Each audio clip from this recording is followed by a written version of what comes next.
নমস্কার বন্ধুরা, আমার চ্যানেল এনজয় উইথ অনুরূপাতে আপনাদের সকলকে স্বাগত জানাই। আজকে আমি এমন একটি রেসিপি নিয়ে এসেছি আপনাদের জন্য। এটা যারা ওয়ার্কআউট করছো বা যারা ওয়েট লস করতে চাইছো, যাদের হাই প্রোটিন ব্রেকফাস্ট, লাঞ্চ বা ডিনার এইসবের দরকার পড়ে, তাদের জন্য এটা খুবই একটা আইডিয়াল রেসিপি। এতক্ষণ দেখে হয়তো বুঝতে পেরে গেছো আমি কিসের কথা বলছি। যদি না বুঝতে পেরে থাকো তাহলে আমি বলে দিই, এটা হচ্ছে মুগ ডাল চিলার রেসিপি। এটার জন্য আমি এখানে দেখতেই পাচ্ছ খোসা ছাড়া মুগ ডাল, সেটা আমি নিয়ে নিয়েছি। আপনারা চাইলে খোসা শুদ্ধ মুগ ডালও এখানে ব্যবহার করতে পারেন। এটাকে আমি 2 থেকে 3 ঘন্টা ভিজিয়ে রেখেছিলাম। তারপরে সেটাকে আমি মিক্সির জারেতে দিয়ে দিচ্ছি। এর মধ্যে আমি আরও কিছু উপকরণ যোগ করব। সেগুলো হলো কিছু 2 থেকে 3 টুকরো কুচিয়ে রাখা আদা, আর এর সাথে 6 থেকে 7 কোয়া রসুন, আর দেব 2 থেকে 3টি মতো কাঁচা লঙ্কা।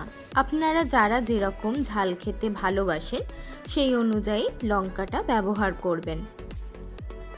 এই সবকটা উপকরণ দিয়ে আমি একটা ফাইন পেস্ট বানিয়ে নিচ্ছি। পেস্টটা আমি একটা বড় বাটির মধ্যে ঢেলে নিয়েছি। দিয়ে দিচ্ছি তার মধ্যে পরিমাণ মতো নুন।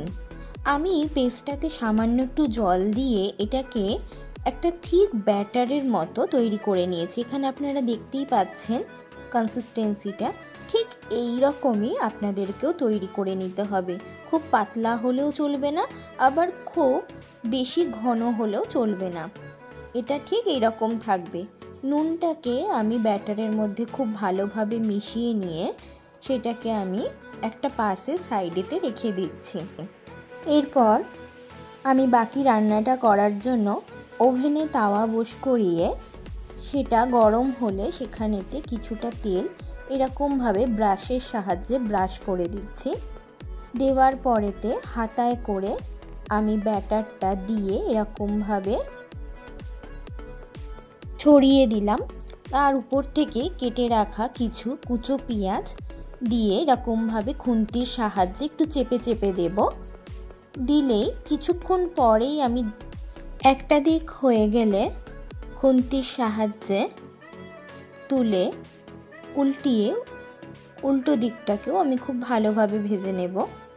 নিলেই তৈরি হয়ে যাবে দারুণ স্বাদের চিলার রেসিপি। এটা এমনিতেও দারুণই লাগে খেতে। যদি ধনেপাতার চাটনির সাথে খাওয়া যায় তাহলে এর স্বাদ আরও দ্বিগুণ হয়ে যায়।